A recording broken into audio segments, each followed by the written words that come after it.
Olá, tudo bem? Hoje nós vamos começar mais uma videoaula com vocês aí. Você é meu convidado para que você possa desfrutar do conhecimento a respeito do nosso país, o Brasil. Hoje nós vamos falar aqui sobre os domínios morfoclimáticos brasileiros. Olha que interessante. Já temos aí uma floresta, uma praia e o mar, semelhante aí à nossa bandeira, né? Bastante legal.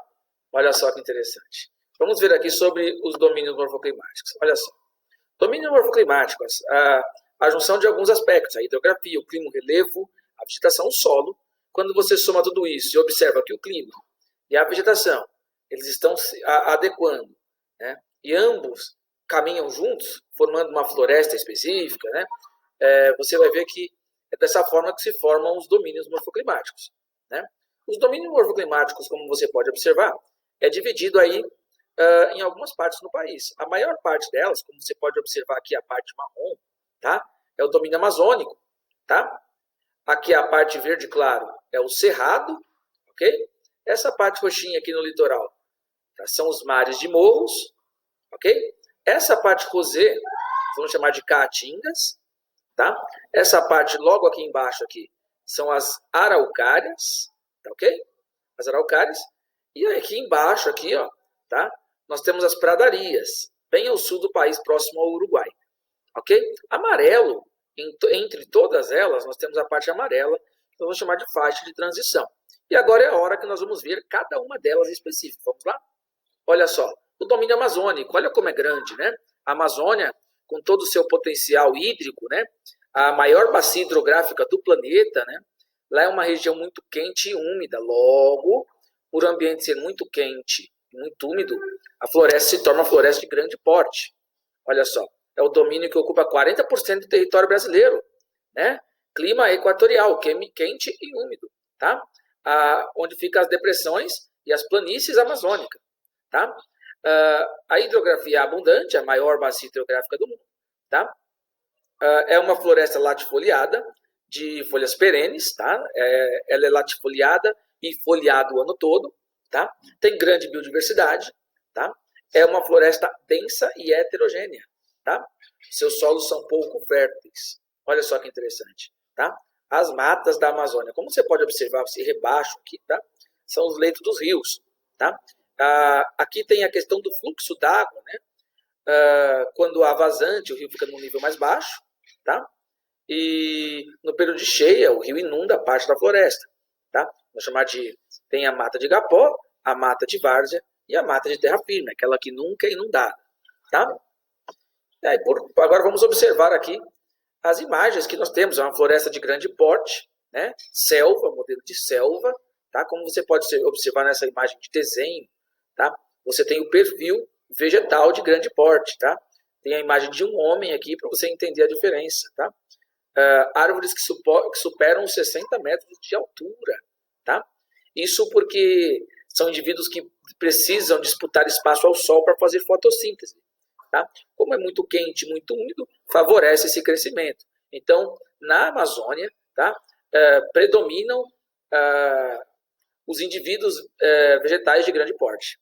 Olha só, infelizmente as queimadas, né, para a abertura de pastos na expansão da fronteira agrícola tem ocorrido bastante, né? Ultimamente é uma das coisas que mais se fala, né? O ano passado, por exemplo, aqui em 2019, ocorreu uma nuvem negra de fumaça que veio das queimadas da Amazônia e cobriu a cidade de São Paulo. E aí denunciou a criminalidade ambiental que estava acontecendo lá. Isso é lamentável. Geralmente isso é feito para ampliar as áreas de agricultura, tá? Mas nem sempre isso é feito de forma legalizada. Tá? Aí você tem o domínio do cerrado. O cerrado já tem um perfil vegetal menor, bem menor. O cerrado é, de fato, uma grande caixa d'água dentro do Brasil, mas os seus solos são pouco férteis também, tá? Precisando para a agricultura de correção, tá? De forma química. E esse conceito que você está observando do perfil vegetal, você pode observar que são indivíduos menores de galhos retorcidos e raízes profundas. Essa é a região que você tem a abrangência no território nacional de onde fica o cerrado brasileiro, tá? Como você pode ver novamente, essa parte verde aí, tá? O domínio do cerrado é a savana brasileira, né?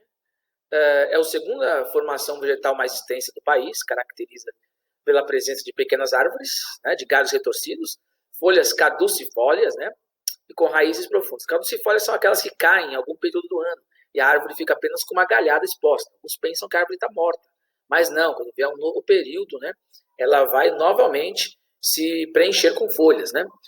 O clima tropical é típico, estação seca e úmida, geralmente o inverno é muito seco, não faz frio especificamente. Né. No inverno você tem uma estiagem, então para de chover no inverno e continua muito quente, porque essa é a característica do clima tropical típico, tá? E chove geralmente no verão. Nesses invernos secos e quentes, você tem queimadas espontâneas, porque a vegetação rasteira, né, alta, ela seca, e aí você tem, às vezes, combustão espontânea. E, lamentavelmente, às vezes ocorre de algumas queimadas criminosas, né? O aproveitamento econômico do cerrado vem destruindo a vegetação. Né?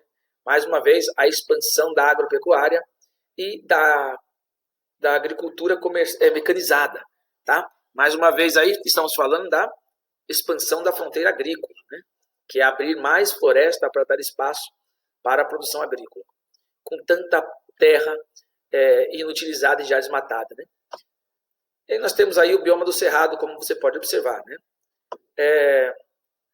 Olha só, as árvores caducifólias, como eu já havia falado, né? Árvores que caem as folhas, né?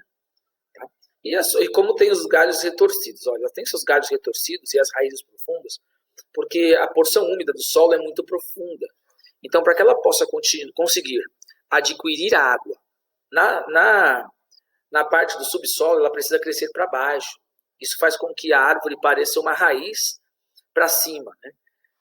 Porque ela é toda retorcida. Né? Ela não consegue ganhar uma altitude como as árvores da Amazônia, que podem chegar até 60 metros.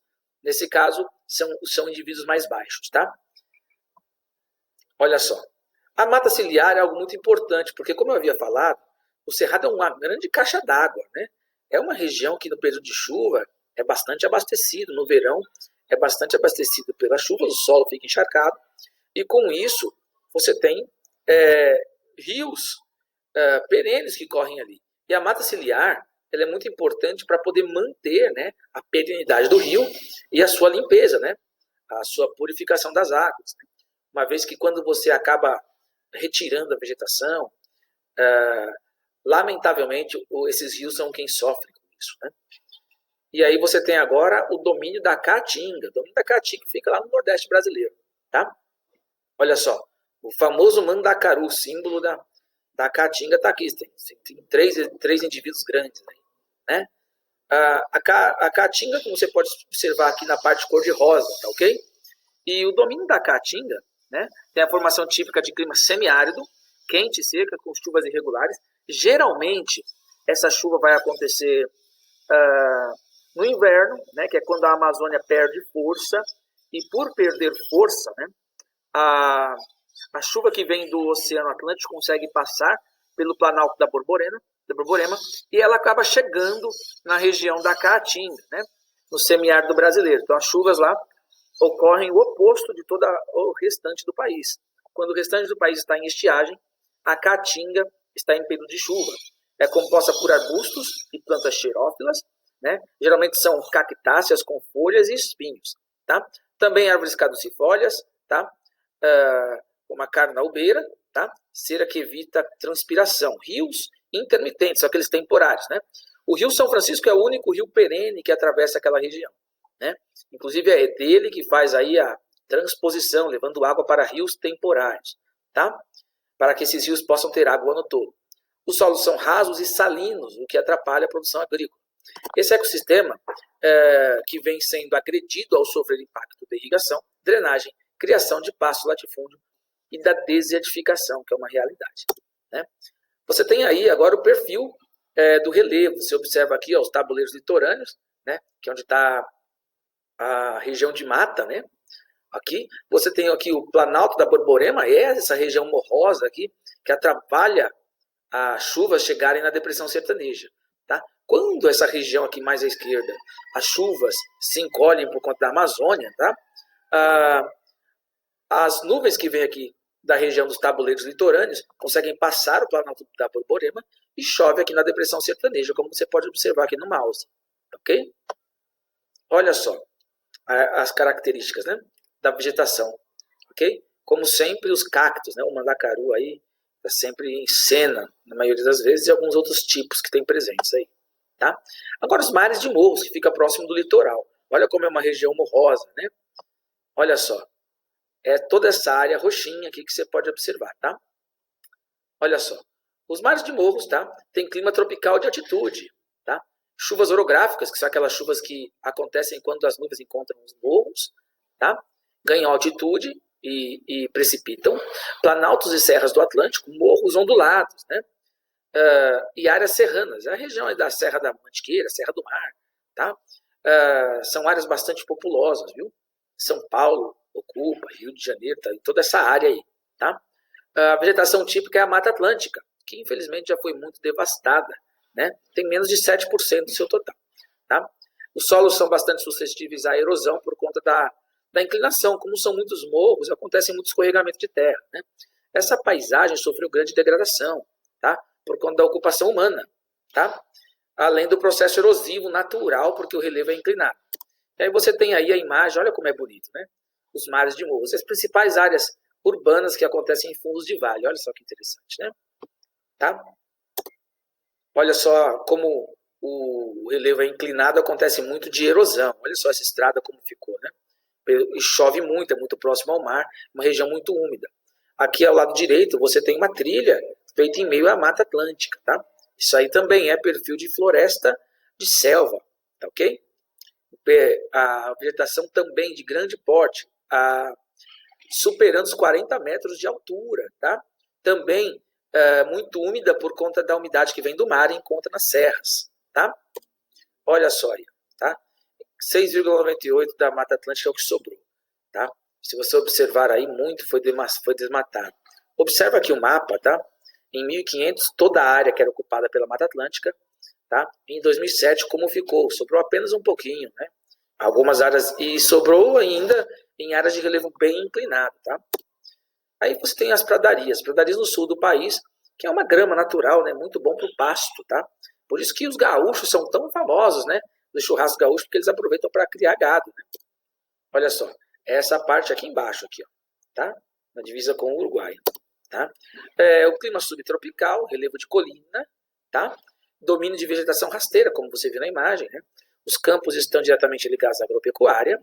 As queimadas, a desertificação da agropecuária, são os principais impactos ambientais que ocorrem nesse ecossistema, tá? Olha só como é a imagem. É bonito de ver, né? É uma vegetação rasteira natural, viu, gente? Tá? E, por fim, aí o domínio das araucárias. Essa aí é a araucária, tá? Essa árvore aí é chamada de pinheiro do Paraná, ou pinheiro brasileiro, tá? Ela vai acontecer em áreas de relevo mais alto, né?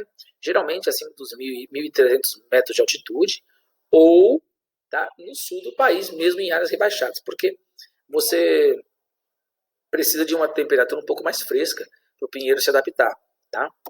Olha só, o domínio das araucárias, tá? Clima subtropical, tá? Domínio do Planalto Meridional com depressões, mata das araucárias ou pinheirais, tá? Solos diversificados, alguns com grande fertilidade natural, tá? E outros pobres e ácidos. Calcula-se que apenas 5% da área original dos pinheiros esteja preservada. A retirada da madeira para a produção de móveis e papel de jornal e agropecuária são os principais fatores para a devastação acentuada desse domínio, tá? As faixas de transição já são aquelas que estão entre um domínio e outro, porque a floresta ela não modifica de uma vez, né? Então você tem aqui o cerrado e você tem aqui do lado a Amazônia. A natureza não vai ter uma mudança abrupta, né? A faixa que existe entre ambas, nós vamos chamar de faixa de transição, que é o momento onde a floresta começa a modificar, tá? E elas possuem ali alguns critérios que você vai identificar no ambiente, ok? Olha só isso, toda essa parte amarela que está entre cada um dos domínios aqui, tá? É uma faixa de transição. Ah, professor, por que não tem entre os mares de morros aqui e as araucárias? É porque as araucárias é parte integral, tá? Do bioma Mata Atlântica. Então não existe aqui uma faixa de transição. Agora, entre ela e os demais, você vai ver, ok? Olha só. Os manguezais, por exemplo, que ficam no litoral, é uma área de transição, tá? O ecossistema apresenta características especiais, tá? Por um lado, não possui grande variedade vegetal, tá? Por outro, é considerado um viveiro de animais, tá? É uma área de reprodução, graças à grande quantidade de matéria orgânica. Aí, vem peixes, crustáceos, aves e vertebrados. É um dos ecossistemas brasileiros mais devastados, tá? Pela urbanização e industrialização. Certos bairros de cidades litorâneas, tá? Foram construídos sobre manguezais. E os manguezais, gente, são áreas de reprodução animal de vida marinha.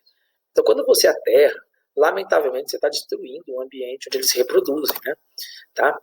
A vegetação das dunas e praias. Tá? A vegetação herbácea, gramínea, tá? E arbustiva, poucas árvores e espaçadas, desenvolve-se em solo salgado e arenoso. O capim da praia, tá?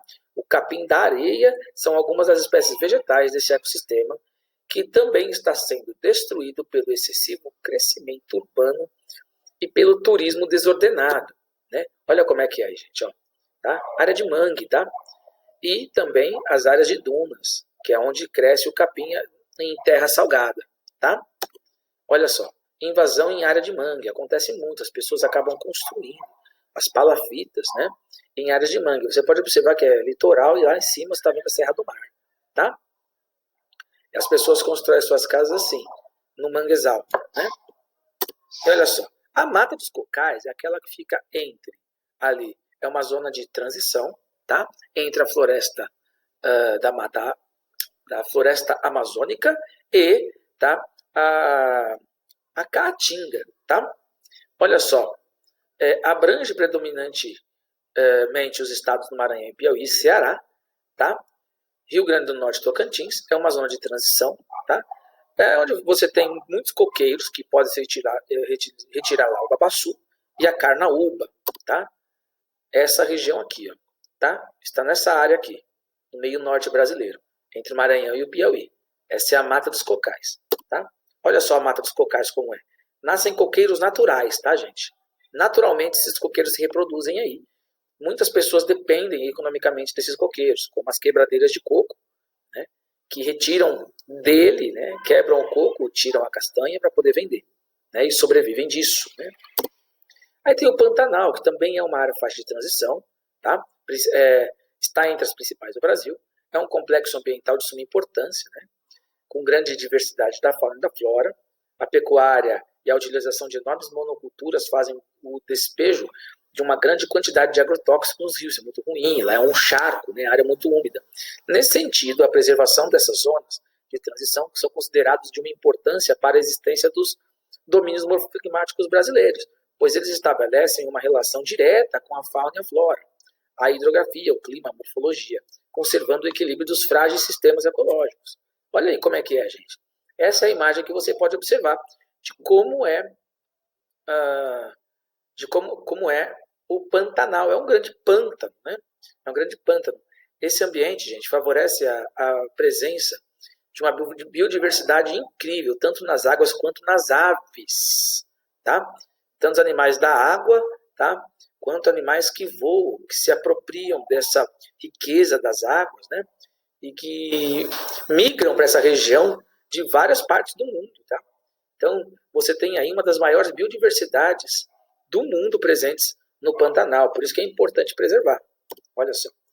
Espero que essa aula para você tenha sido importante em relação a você entender que o clima, né, o clima e a vegetação estão sempre andando juntos, né?